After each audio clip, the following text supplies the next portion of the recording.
A professor travels to Africa to live with a primitive tribe and spends years with them, teaching them all about the wonders of science and mathematics.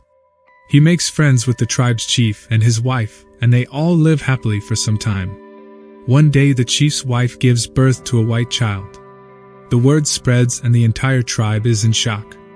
The chief pulls the professor aside and says, "Look, you are the only white man we've ever seen around here, and my wife gave birth to a white child.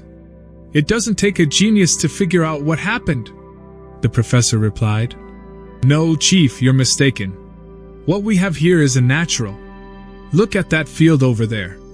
All the sheep are white except for one black one. Nature does this on occasion." The chief was silent for a moment, then said, "Tell you what. You don't say anything more about that sheep and I won't say anything more about the white kid. There's this black kid that goes to school and realizes teachers treat him differently than the white kids. So, he goes home, paints himself white and shows his dad. His dad beats the crud out of him. He shows his mother, "Hey, Ma, look. I'm white." He gets beat by his mom too. Lastly, he shows his grandmother, "Grandma, look. I'm white." She beats him badly with her cane and sends him to his room. Later, his dad comes into his room and asks, "Son, did you learn anything out of this?" And the boy replies, "Duh. I've only been white for an hour and I already hate 3 niggers." A doctor was having an affair with his nurse. Shortly afterward, she told him she was pregnant. Not wanting his wife to know, he gave the nurse a sum of money and asked her to go to Italy and have the baby there. "But how will I let you know the baby is born?" she asked. He replied, "Just send me a postcard and write spaghetti on the back. I'll take care of expenses." Not knowing what else to do, the nurse took the money and flew to Italy. 6 months went by and then one day the doctor's wife called him at the office and explained, "Dear, you received a very strange postcard in the mail today from Europe, and I don't understand what it means." The doctor said, "Just wait until I get home and I will explain it to you." Later that evening, the doctor came home, read the postcard, fell to the floor with a heart attack. Paramedics rushed him to the ER. The lead medic stayed back to comfort the wife. He asked what trauma had precipitated the cardiac arrest. So the wife picked up the card and read, "Spaghetti, spaghetti, spaghetti, spaghetti 2 with sausage and meatballs, 2 without." A plane was taking off from Kennedy Airport. After it reached a comfortable cruising altitude, the captain made an announcement over the intercom, "Ladies and gentlemen, this is your captain speaking. Welcome to flight number 293, non-stop from New York to Los Angeles. The weather ahead is good and, therefore, we should have a smooth and uneventful flight. Now sit back and relax." Oh, my God. Silence followed, and after a few minutes, the captain came back on the intercom and said, "Ladies and gentlemen, I am so sorry if I scared you earlier. While I was talking to you, the flight attendant accidentally spilled a cup of hot coffee in my lap. You should see the front of my pants." A passenger in business class yelled, "That's nothing. You should see the back of mine." A successful businessman flew to Vegas for the weekend to gamble. He lost the shirt off his back, and had nothing left but a quarter and the second half of his round-trip ticket. All he needed to do was somehow get to the airport, and then he'd be home free. So he went out to the front of the casino where there was a cab waiting. He got in and explained his situation to the cabbie. He promised to send the driver money from home. He offered him his credit card numbers, his driver's license number, his address, etc. The cabbie said, "If you don't have $15, get the out of my cab." So the businessman was forced to hitchhike to the airport, and was barely in time to catch his flight. 1 year later the businessman, having worked long and hard to regain his financial success, returned to Vegas and this time he won big. Feeling pretty good about himself, he went out to the front of the casino to get a cab ride back to the airport.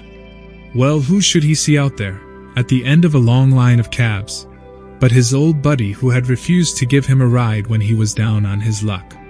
The businessman thought for a moment about how he could make the guy pay for his lack of charity, and he hit on a plan. The businessman got in the first cab in the line. "How much for a ride to the airport?" he asked. $15, came the reply. "And how much for you to give me a on the way?" "What? Get thee out of my cab." The businessman got into the back of each cab in the long line and asked the same questions, with the same result. When he got to his old friend at the back of the line, he got in and asked, "How much for a ride to the airport?" The cabbie replied, $15. The businessman said, "Okay," and off they went. Then, as they drove slowly past the long line of cabs, the businessman gave a big smile and thumbs up sign to each of the other drivers. Two hunters from Moscow charter a small plane to fly them to Siberia to go bear hunting. On landing, the pilot says, "Remember, this plane can only fly with 2 hunters, 1 pilot, and 1 bear." The hunters go out and return with 2 bears.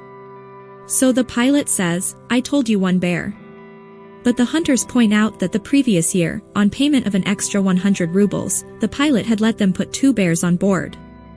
After long discussion centering on the impossibility of the thing and the disgraceful degree of inflation, the pilot takes 200 rubles and with much pushing and shoving the hunters get aboard with the 2 bears. After struggling into the air and fitfully flying for about 2 hours, the plane gives up and plummets to the earth in a snowbank. Climbing out from under the snow and the bears, the hunters ask the pilot where he thinks they are. The pilot says, "About the same place where we crashed last year."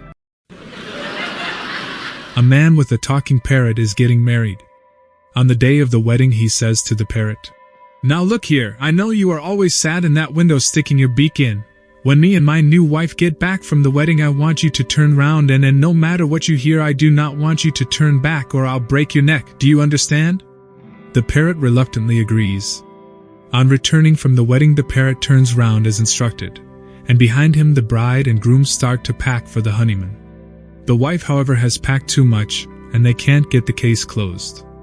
"Get on top and sit on it, baby," says the man. The woman does so and grunts and moans but can't shut the case. "You get on top, baby, it might be better," says the wife, so the man grunts and groans and tries his best but still can't shut the case. After a little thought, the man says, "Okay, we'll both get on top, see if that's any better."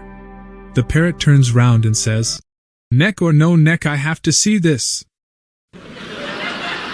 A man had just settled into his seat next to the window on the plane when another man sat down in the aisle seat and put his black Labrador retriever in the middle seat next to the man. The first man looked very quizzically at the dog and asked why the dog was allowed on the plane.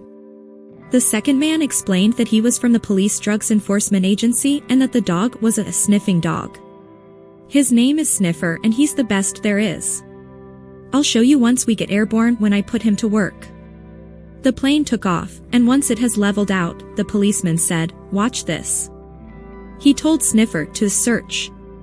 Sniffer jumped down, walked along the aisle, and finally sat very purposefully next to a woman for several seconds.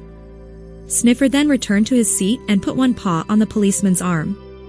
The policeman said, "Good boy," and he turned to the man and said, "That woman is in possession of marijuana. I'm making a note of her seat number and the authorities will apprehend her when we land." "Gee, that's pretty good," replied the first man. Once again, the policeman sent Sniffer to search the aisles. The lab sniffed about, sat down beside a man for a few seconds, returned to its seat, and this time he placed 2 paws on the agent's arm. The policeman said, "That man is carrying cocaine, so again, I'm taking a note of his seat number for the police." "I like it," said his seatmate. The policeman then told Sniffer to search again. Sniffer walked up and down the aisles for a little while, sat down for a moment, and then came racing back to the agent, jumped into the middle seat and proceeded to shit all over the place. The first man was really disgusted by this behavior and couldn't figure out how or why a well-trained dog would behave like that, so he asked the policeman, "What's going on?" The policeman nervously replied, "He's just found a bomb." A 15-year-old Amish boy and his father were in a mall.